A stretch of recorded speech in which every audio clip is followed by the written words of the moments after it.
Good day, lovelies. Welcome to another show with Purpose Driven Inspirations. Man, I've been sitting back and I've been actually viewing a few things. And I was looking online and I actually went online on another post and I was listening to others' reaction. Well, actually, their opinion on what it's like to create healthy boundaries.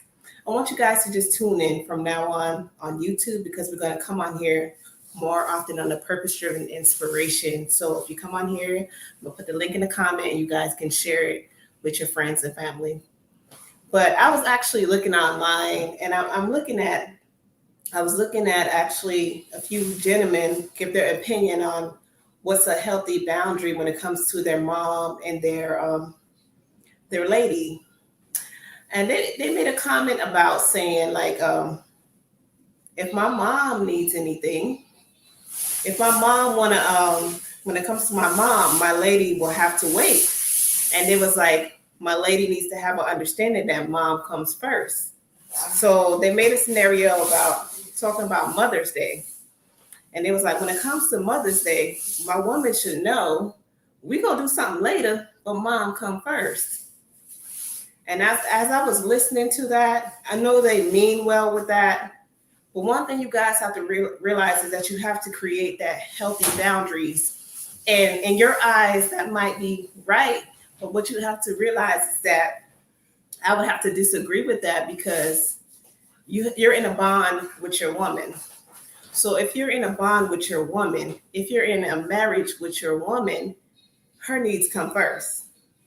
It's your woman, your children, and then others, and then your parents. Because there's so many of y'all, if we're going to talk about biblical terms, even in the Bible, it says you leave your parents and you cling on to your wife. It doesn't say continue to cling on to your parents. And I just say that can create a big red flag with that because if you put your woman in a position where she feel like you have to choose between her and your mom, she won't feel appreciated because you made that vow with her. And at the end of the day, if you have a good woman, don't get me wrong, love on your mother as you're supposed to.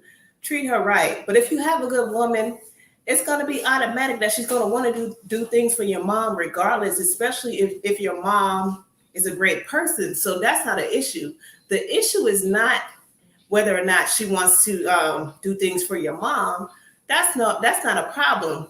But the problem can come in because there's some moms that I've seen that do have male children, and there's some moms that are actually single, and when they single and they have a male child or male children, they allow that male child to take on that husband role.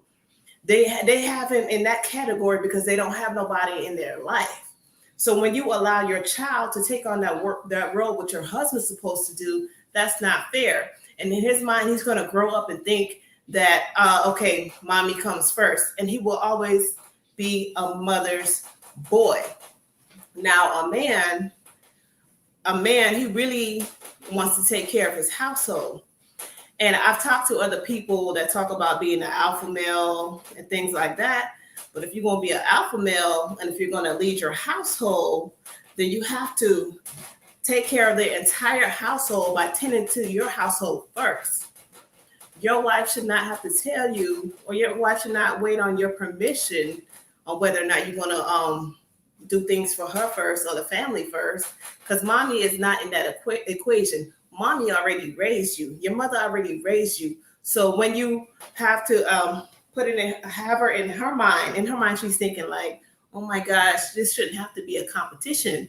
And she's going to feel some type of way, although she may mean well, and she don't have an issue with whether or not you're spending time with your mom.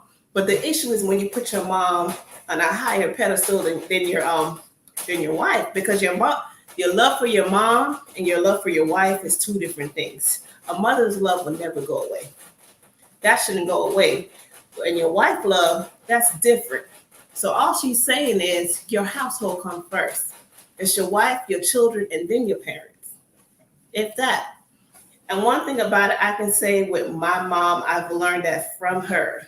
You know, my mom has one son, And my mom, one thing about it, she sat down and we talked about, like, she said, Amy, you know what I realized is that I really had to pray and ask God to show me how to let go of my son. And what she mean is, don't have it in my mind where I'm so attached to my son that when he has to live his life, or whether or not he has his wife, or whether, he goes on with his life, that I will have to feel like he has to cater to me.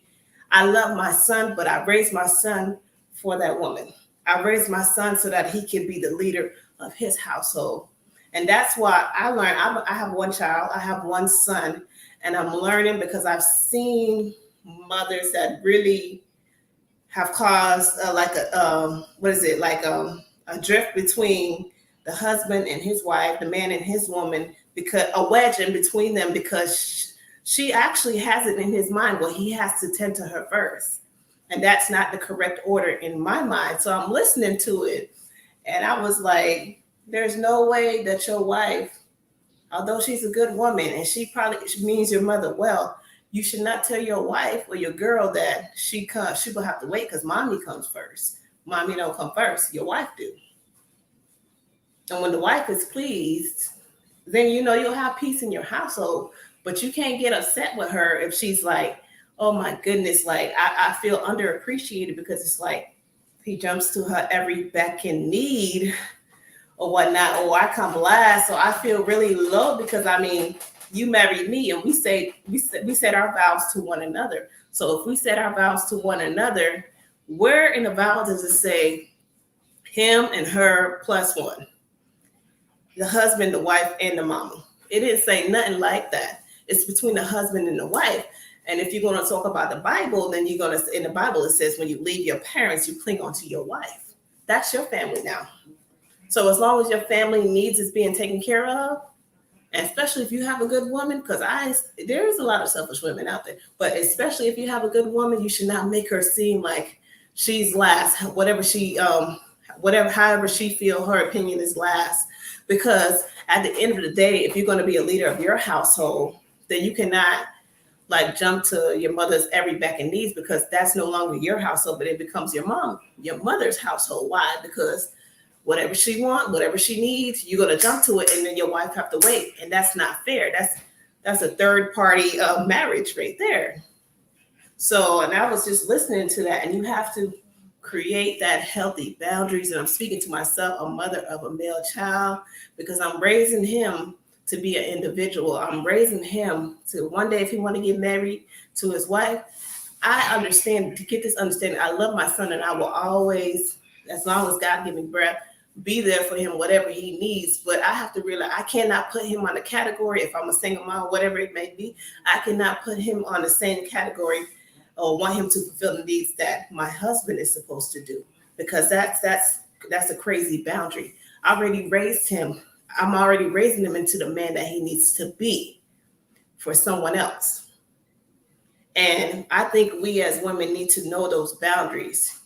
We don't come first. As a mother, you're not supposed to come first in your son's life. Men love their mother, and mothers love their son. Trust me, I know, because I'm a boy mom. But you have to create that healthy boundary. And a man that has a good woman, as myself, if I'm a good woman, I have a good mother-in-law, it's nothing that I won't do for you. So that's not even an issue. Doing things for her is not even an issue. But the issue is when you put me on the back burner. My thoughts become last. What I do is last. That's going to drive a wedge between you and I. And if that marriage don't work out, it's because you can't see what's going on. So a man that says, well, a woman has to understand that my mom come first. You got to get off. You got to get off the breast milk.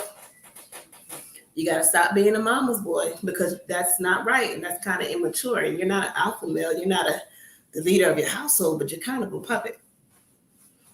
You're kind of a puppet. And I really wish these moms would know this. So you got to create healthy boundaries when it comes to a mother and their son. Just like how some girls love their daddy to the fullest, love their fathers to the fullest. But the big issue what we have right now is the men and their moms. You know, their moms are so clingy to them. We're women, and we have this automatic motherly instinct where we want to love you, but some women don't know the boundaries of this is your son, not your man. That's your son. So therefore, let him make his own decisions when it comes to him and his household. Let him be that man for his household because he's a natural born leader. So let him be that. I know it's hard, but I'm speaking for myself and something that I have to learn as well too. So in that area, we have to create the healthy boundary between a mother and her son. Now, the next healthy boundary that we have to create is between friendships. And many times, there's people that's been friends for years. There's people, you know, whatever, and there's always, I've been hearing a lot that some people have this one-sided relationship when it comes to a friendship. And oftentimes, when you see a friend succeed and things like that, there's one friend that could be a congratulator, and then there's the other friend that's so used to you being there. They're so used to, they know you're going to come when you call them. They know that you're going to always be there. So they're so familiar with you that when you talk about your dreams, your goals, your vision, there's no support coming from their end. So it's like you're carrying the weight of that friendship. And it puts its toll on you, and it kind of makes you feel some type of way. Nobody owes nothing in life. But if you have a one-sided friendship, then you need to evaluate that relationship, because if it's one-sided, eventually that load is going to be too heavy for the other person, because you're supposed to be holding the other side of this weight. And if I'm the only one that's holding it up, then I need to create my boundaries with you. We can be friends, but I can no longer, I have to cut the access of my availability concerning you or whoever it may be, because if it drains me, if it's too much and I'm not getting anything in return, or it's not reciprocated, it becomes too much. A friendship should be a balance. A relationship should be a balance in that. So you have to create that healthy balance and exercise.